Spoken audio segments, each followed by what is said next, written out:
पाकिस्तान की मईशत को तारीखी तबाही की तरफ धकेला आसिम मुनीर और शहबाज शरीफ ने मिलकर।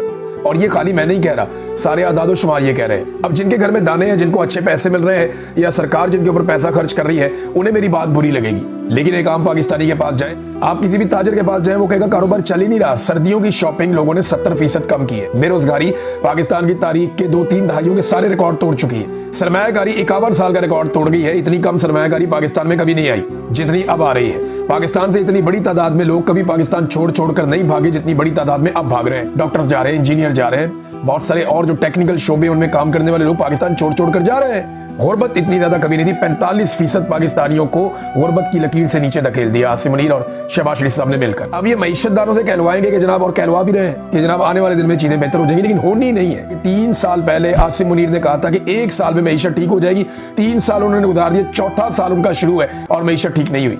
कितनी बदकिस्मती है पाकिस्तान की।